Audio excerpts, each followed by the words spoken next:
All right. Bungie's This Week in Destiny big news article has just dropped, and they are doing a huge overhaul to various different modes of Crucible and trials and everything else. And there's actually no mention of that final shape delay as well, which has been a little bit of a hot topic. Let's go ahead and jump into everything we got here.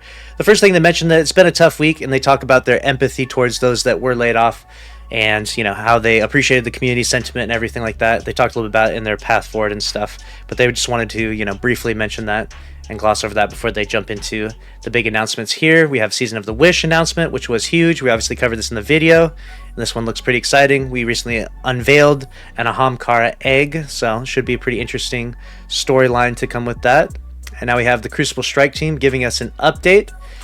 Earlier this week, we shared our news of the Crucible Strike team's efforts to improve the overall PvP experience. Since then, we've shared several updates, including info on spawning, matchmaking, and more. And they're going to jump into it now. The road to Season 23. Crucible Strike team. Hey everyone, we're here to give you an update on our efforts to update the Crucible experience. Let's preface by clarifying that these are not all the things that they'll be working on, nor are they all that will be shipping with Season 23. That said, these are the features that we feel have the most significant impact on the overall Crucible experience.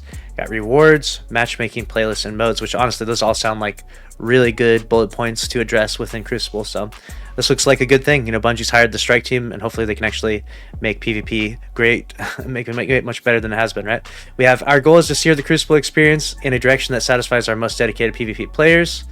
Our updates won't all be perfect, but we'll be iterating. We are actively taking feedback and data from forums, social medias, survey results, and analytics to drive our decision-making process. Some changes will be more immediate, checkmate tuning, while others will take time to process, like spawning data. So here we go. To recap, checkmate, we reduced heavy ammo spawn frequency and increased the score to win in checkmate control. Got it. Matchmaking, they compressed the skill band, so they effectively loosening skill-based matchmaking. And spawning, we made some targeted adjustments. At the time of writing this, we're still gathering data on spawning changes, so won't be taking any immediate action.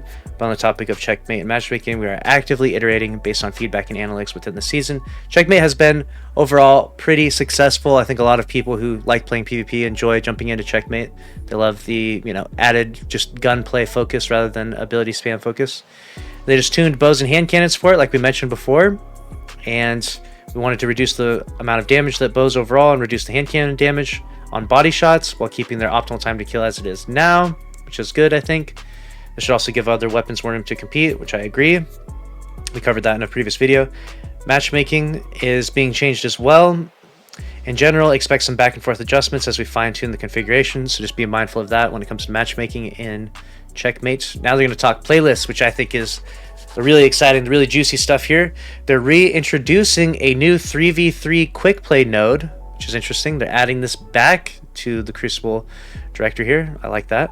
Introducing a new 6v6 quick play node that consists of 6v6 party and relentless, nice, and rotating control modes, and a new 6v6 unranked playlist. That's interesting. Very interesting. And revising which modes rotate through each node. Got it. So we're getting some new things within the TWID, or within the Crucible directory, I meant to say. And then we have the updated nodes will prioritize different matchmaking elements, integrated varied gameplay, and we'll host some PvP events like Iron Banner and Trials of Osiris. Here's how each node functions. We got 3v3 quick play, connection and latency. So it's going to be connection-based matchmaking, not skill-based. That's pretty good. It rotates through weekly nodes. Starts Season 23. Trials will take over this node when active. Interesting. So Trials was going to take over that one. And 3v3 ranked prioritizes rank for matchmaking, but if rank and skill are widely different, it blends the two. Got it. So it's going to be a little bit of balance between the matchmaking. If an adept skill player who's at platinum will be playing with the other platinum ranked players, got it. Adept skill player is playing down the silver rank, they may be placed in gold rank or lower platinum. Seems fair. And then we got 6v6 unranked, prioritizes connection, latency, and skill, loose skill-based matchmaking. Got it. And Iron Banner takes over this node when active. Very interesting. So if Iron Banner takes over this node when it's active, I wonder if Iron Banner and Trials are going to be back out at the same time again, or if things are going to be different. We'll see what happens in the future. We have 6v6 quick play, prioritizes connection and latency. Got it. And free for all prioritizes connection, latency, Crucible Labs, and private lobby. Very interesting.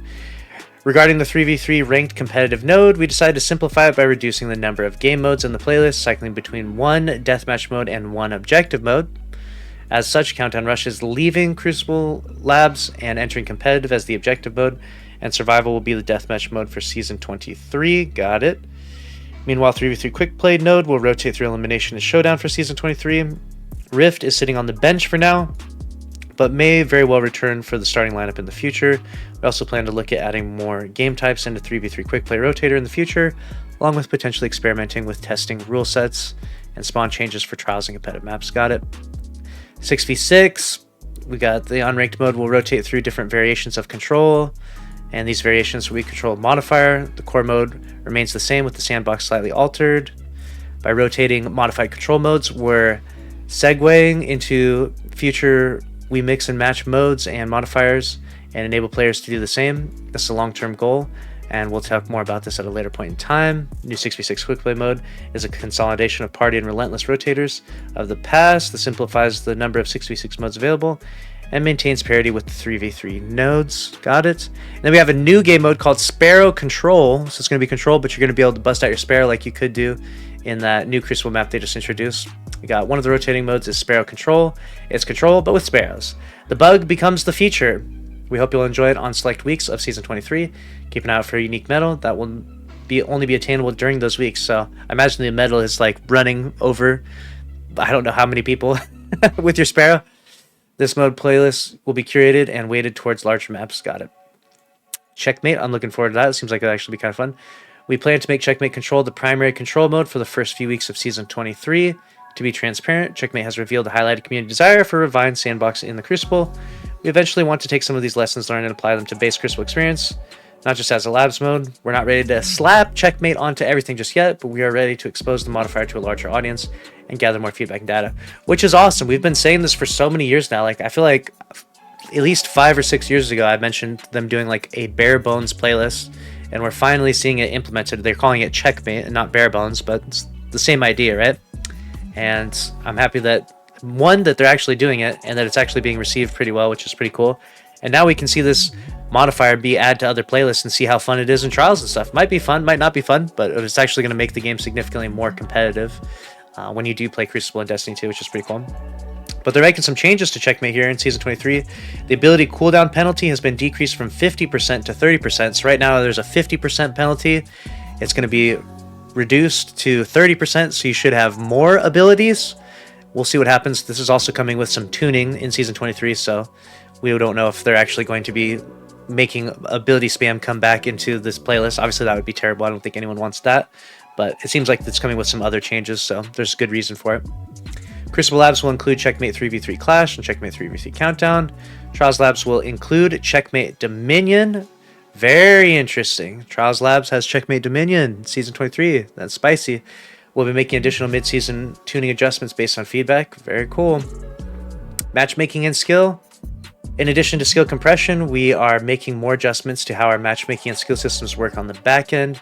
In previous posts, we mentioned a fix for lobby balancing, and last time, the time has come. In Season 23, the lobby balancer should operate more like a snake draft, where A team gets first pick, B team gets the next 2 picks, and A team gets 2 more picks, and so on until there are no players left. Fire teams can sometimes throw off the balance of the lobby, and while the system attempts to resolve that as best as possible, there are edge cases where the balance will not be perfect. We'll be keeping an eye on this going forward, and we'll look to improve it where we can. Now, obviously, I've had an issue with some of the matchmaking before. I made a post, and you can see the most ridiculous trials matchmaking. Hopefully, they can fix some of that, because it's pretty bad. This style seems like it would be better, though, but we'll see. Regarding skill in Season 23, we'll be able to tune our confidence rating per playlist. Confidence is a way of measuring how the system and a player's demonstrated skill. The more matches a player plays, the more confident the system will be in determining the player's rating. Sometimes the system is so confident it won't budge, or it takes a lot to budge. It just knows how good you are relative to your peers based on how you played. But that's not always true, is it? Sometimes players have off days. Sometimes they play off meta. Exactly, that's actually a really good point. Sometimes they want to play an alternate class that isn't their go-to. As such, the plan is to tune this confidence rating so that skill rating has more variance from match to match. As of now, we're only targeting the control class, so that's actually cool. Hopefully they can come up with a much better system, because it's definitely sucky when you use the meta to play Crucible or to go flawless in trials, and then you try to use something off meta and then you just get completely destroyed because the matchmaking decides to put you with other people that are of the skill that you played with the meta weapons, right? So it's actually a good change, I think. With these matchmaking changes, we hope to allow for a wider range of skill in lobbies while maintaining match fairness. We also hope players will feel more comfortable playing how they want to play, be it casually, off-meta, or intensely competitive without feeling like they're stuck in a particular skill bracket. That sounds really good to me. Sounds good, but I wonder how it'll actually execute when it does go live. Map spawning, we touched on previous spawning changes that were reverted. Back in Season 21, we experimented with certain spawn changes for Clash and Control. While the changes did achieve more variance and unpredictability in spawn points, it did not prevent players from spawning out of sight of other players or dangerous projectiles such as supers, which is always painful. You ever spawn in and there's just a super there, like you get killed by a super, you spawn in and then the same super kills you again, or another super. That's so frustrating. These will hopefully give us that variance and unpredictability while avoiding the spawn trapping and peeking issues. They're still in development, got it. So spawning changes are coming soon. In the meantime, let's talk about changes that are meant for the release in this immediate future. We have some tunings lined up for several maps: Midtown, Meltdown, and Endless Vale. Good. All those need some spawning changes. While these changes alone are not intended to completely solve spawn trapping issues, they're intended to work in conjunction with a set of changes planned down the line. Very nice. That's good. Let's talk competitive. We've made several changes to the competitive division, including rank adjustments, promotions, relegations, modes, and mode rules. Got it. In Season 23, we're making some changes on how rank points are adjusted post-match. We're removing the performance factor. Wins and losses are what matters. Wow.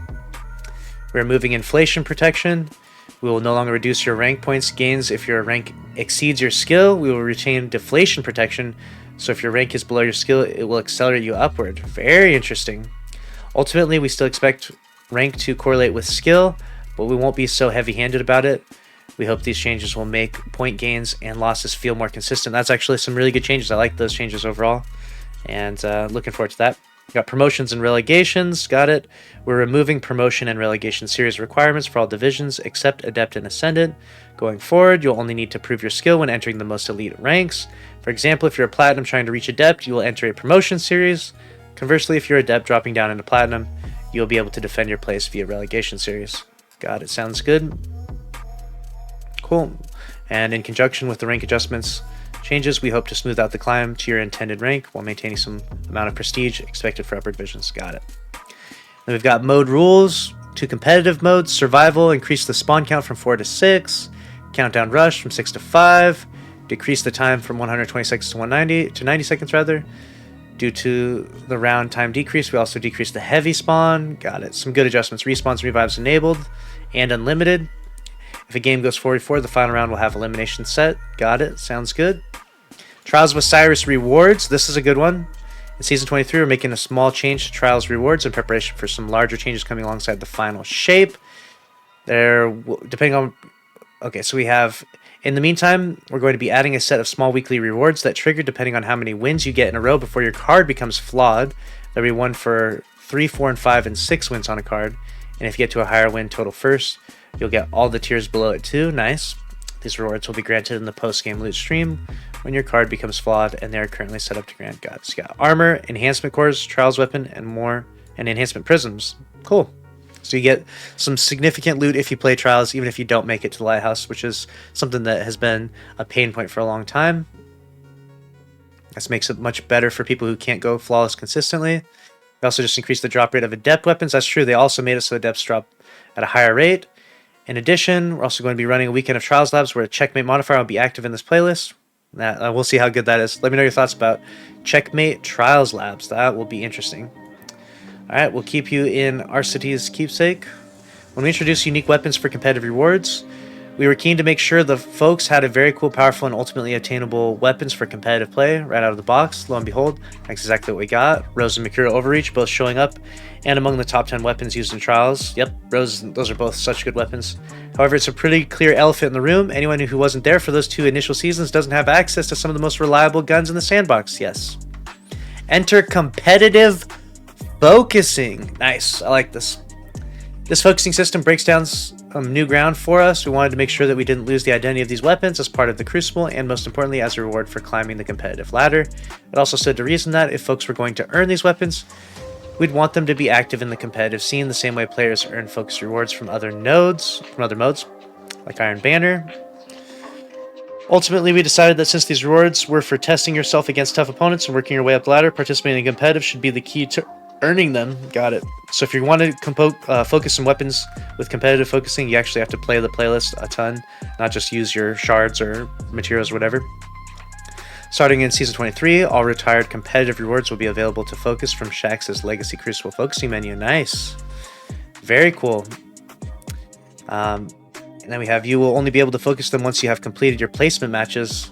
Unlike other focusing options, you'll be limited to a limited number. Got it. On the highest rank you have achieved so far this season. Really?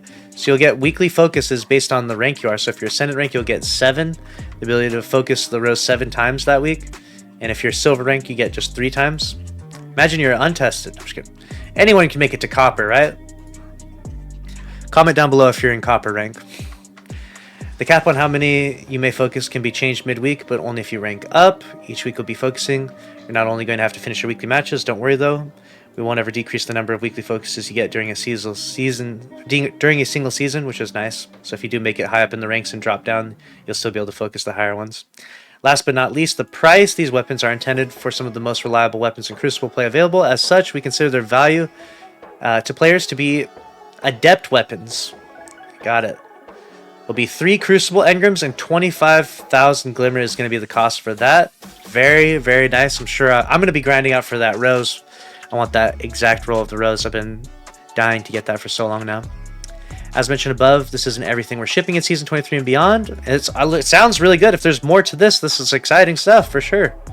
So this is great. They're doing a reprisal of the Dreaming City Crucible map, which is Citadel.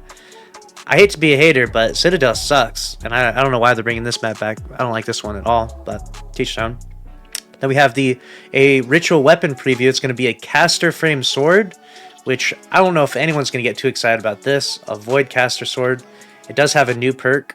This one does roll repulsor brace and destabilizing rounds. I mean, I don't know if you're out there clearing ads with this, but maybe that's the play. And it also has the new perk attrition orbs, dealing sustained damage, creates an orb of power. So that's going to be the ritual weapons next season. But who knows? You never know how this could play into the sandbox. There could be a really good build with this. There could be a fun loadout. And it could actually be better than it seems. I know initially we think a caster frame sword, we think that's trash. It's going to be bad.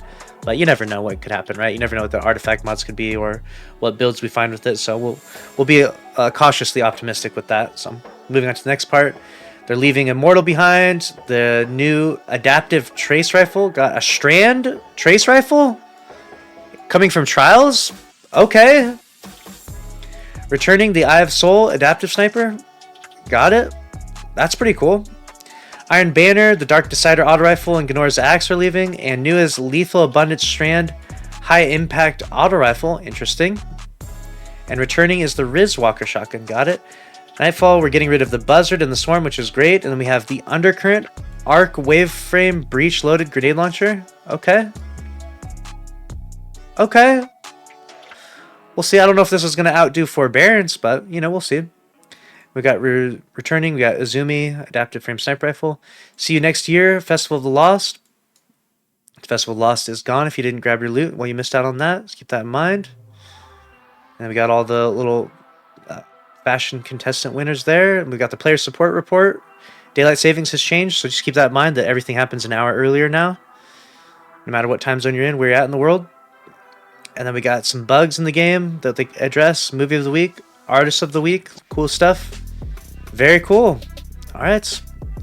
Next week is the final week of Iron Banner, so be prepared for that. Exciting stuff. Let me know your thoughts about all this down in the comments below.